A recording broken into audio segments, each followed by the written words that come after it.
మాస్టారు బాలిక కులాసా ఏం కులాసాలే బాలిక, ఎత్తు భారం కులాసా.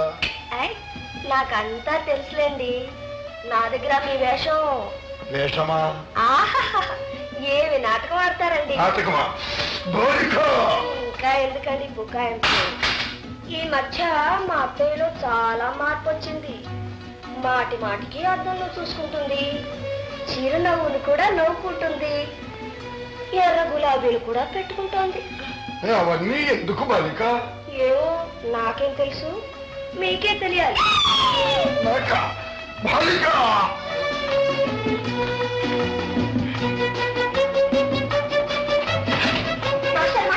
ఆగు బాలిక, నీకు తెలియదు. ఆగు బాలిక.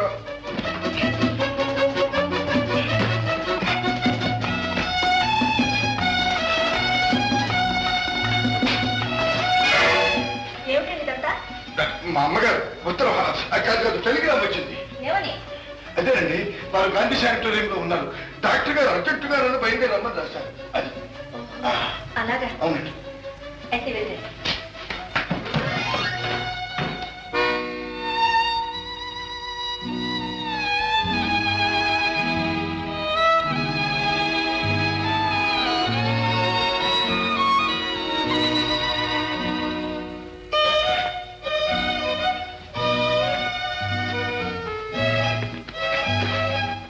విజయ, మాస్టర్ గారి తల్లి శానిటోరియంలో ఉన్నారు కదూ. పాపం ఆమె ఎలా ఉన్నారో ఏమో. ఒకసారి నేను వెళ్ళి చూసొస్తే బాగుంటుందంటావా? అవునత్తయ్య.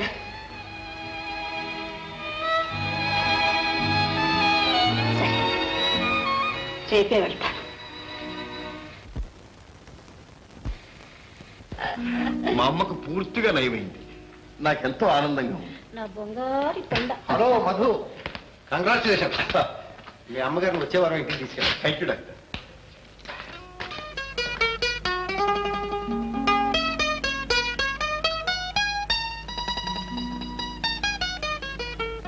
డాక్టర్, మీ మేలు ఈ జన్మలో మర్చిపోలేదు. చూడు మధు, నేను ఆనాడే చెప్పానా నీలాంటి కొడుకు ఉండడం నీ తల్లిగారి అదృష్టం అని. Thank you doctor. God is great. God is great Madhu. అమ్మా బాబు, ఈ విజయ్ ఎవర్రా? విజయ నీకెలా తెలిసిందమ్మా? ఇదో ఈ ఉత్తరమే చెప్తోంది. చదివావా? ఎవర్రా ఈ అమ్మాయి? అమ్మాయి అమ్మాయినమ్మా. ఎప్పుడు తీసుకొస్తావు బాబు మన ఇంటికి? అంటే కోడలుగా ఎప్పుడు తీసుకొస్తావు అని. అదే చంపేపు. దానికి చాలా అడ్డంకులు ఉన్నాయమ్మా. ఏమిటా? మరేం లేదు. ఆ అమ్మాయికి ఇష్టమేననుకో. ఆ అమ్మాయి అత్తుందో చూచావు, పెట్టనమంతా ఆవిడిది. చెండ శాసనం రాదు. నేను ప్రేమిస్తున్నాను అని పసి కట్టిందో పేక ఉరికేస్తుంది. ఏమిట్రా బాబు, ఇలాంటి బంగారి కొండ దొరుకుతుంటే ఆవిడ మటుకు కాదంటుందా? బాబు, నేను వెళ్ళి మాట్లాడేస్తాను. నువ్వా? అబ్బో, నువ్వు ఇప్పుడొద్దు. ఆమె నాకు ఉద్యోగం ఇచ్చింది. సమయం చూచి నేను ఆమెకు చెప్పి ఎలాగైనా ఒప్పిస్తానమ్మా. సరే గాని బాబు, అమ్మాయి ఎలా ఉంటుందిరా? బాగానే ఉంటుందమ్మా.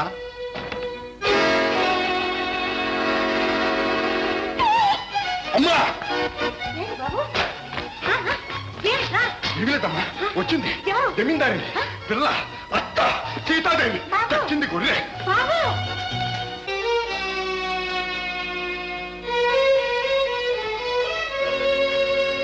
మధుసూదన్ రావు గారు రండమ్మా. మా అబ్బాయే. మీ అబ్బాయా? అవునమ్మా, నా కొడుకు. ఏమిటమ్మా? ఏం లేదు, మిమ్మల్ని చూస్తూ ఉంటే అంత పెద్దవాళ్ళ కనిపించడం లేదు.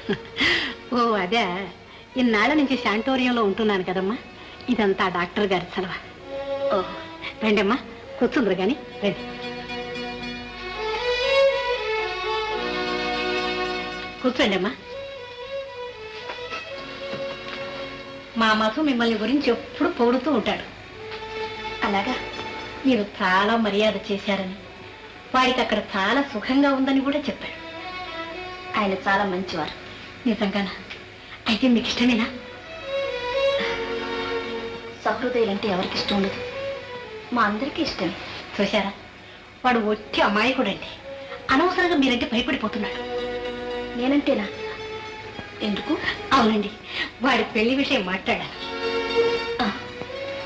పెళ్ళ అది మీరు సరేనంటే గాని వాడి పెళ్లి జరగదన్నాడు. మీరు సరేనంటే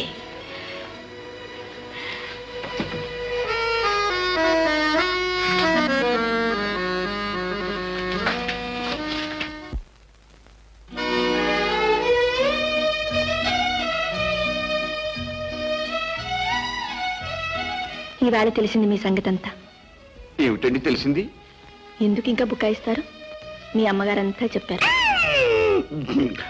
అమ్మగారు చెప్పారా? ఏమని? మీరు ఆడుతున్న నాటకం అంతా. నాటకం? చూడండి సీతాదేవి గారు, నేను కావాలని ఏమీ నాటకం ఆడటం లేదు. నా మాట నమ్మండి.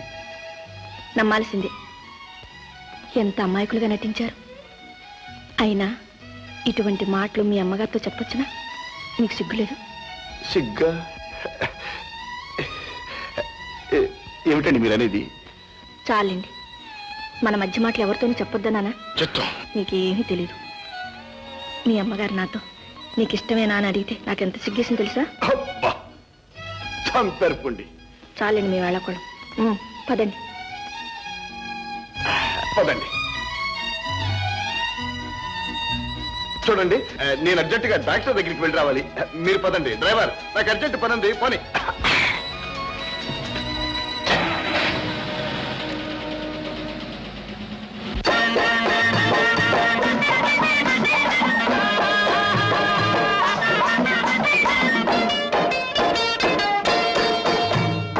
ఏ దారి గోదావరి క్యాడిలాకు కారు తెమ్మంటావా? తోడుగా ఎక్కి కూర్చుంటావా? క్యాడిలాకు కారు తెమ్మంటావా? తోడుగా ఎక్కి కూర్చుంటావా? ఢిల్లీ బొంబాయి తిప్పమంటావా?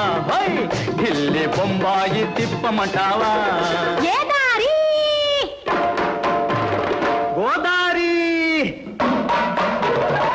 సొట్ట బుగ్గల సగడవు, బట్టి మాటల పోసుకోలువు.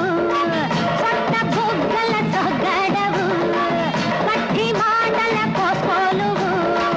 పెళ్ళి అంటే బెదరిపోతావు, పెళ్ళి అంటే బెదరిపోతావు. ఏ దారి? గోదావరి.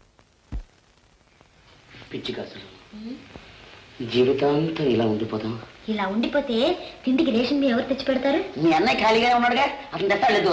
తెస్తాడు. ఇప్పుడు వస్తే మన ఇద్దరు ఇప్పుడు పగలు కొడతాడు. అయినా నువ్వు వస్తామని అన్నయ్యో అంటావేమిటి? వస్తే ఏం చేస్తాడు? అసలు నేను పెళ్లి చేసుకుంటాను చెప్పాను లేదా? మా అన్నయ్య ఒప్పుకోవద్దు. వాడేవాడే ఒప్పుకోవడానికి, ప్రేమించుకుని మధ్య అవుతాను. చెప్పండి. అన్నయ్య అన్నయ్య లేదు, పోనలేదు. బుచ్చిబాబు, ఎవడే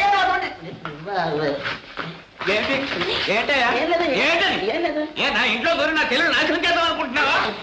చెడి బట్టలు పడవు. చెప్పేది జాగ్రత్త కాదు. నీ చెల్లెలి జీవితం నాశనం చేయడం నా ఉద్దేశం కాదు. నేను పెళ్లి చేసుకోబోతున్నా. పెళ్ళా? అవును, పెళ్ళే. మనస్ఫూర్తిగా ప్రేమించాను. అగ్ని సాక్షిగా పెళ్లి చేసుకోబోతున్నా. పెళ్ళంటే బొమ్మలాట అనుకుంటున్నావేటయా? ఈ సంగతి మీ అత్తయ్యకి తెలిస్తే నిన్ను నన్ను చీరేస్తారు. ఏమైనా సరే ఈ కాసుని నేను పెళ్లి చేసుకుంటాను. ఇది ఎక్కడ కూడా బాబు, ఇలా కాల్చుకు తింటారేమయ్యా? ఈ సంగతి నలుగురికి తెలిస్తే ముందు నాకు కట్టెడతారు. వెళ్ళవయ్యా బాబు, వెళ్ళు. వెళ్ళాలి. 6 3 అయినా 3 6 అయినా సరే ఈ కాసుని నేను పెళ్లి చేసుకుంటాను. ఇక్కడ చెప్తావు కౌరి. మనగాడు అయితే ముందు మీ అత్తయ్యని ఒప్పించు. నోరెత్తే అంటే కాల్చి పారేస్తాను. నేను అన్నిటికీ తెగించాను. నా కంఠంలో ప్రాణం ఉండగా ఈ కాసునే పెళ్లి చేసుకుంటా. కాదంటే ఆత్మహత్య చేసుకుని చచ్చిపోతాం. బాధపడదు కాదు. పాపం మీ అన్నయ్య చెప్పింది కూడా నిజం. అత్తయ్యని ఒప్పించడానికే ప్రయత్నిస్తాను. కాకపోతే ఆ స్వర్గంలోనే కలుసుకుంది. కాదు, నా నిర్ణయం మా ఈ దీక్షకి తిరుగులేదు.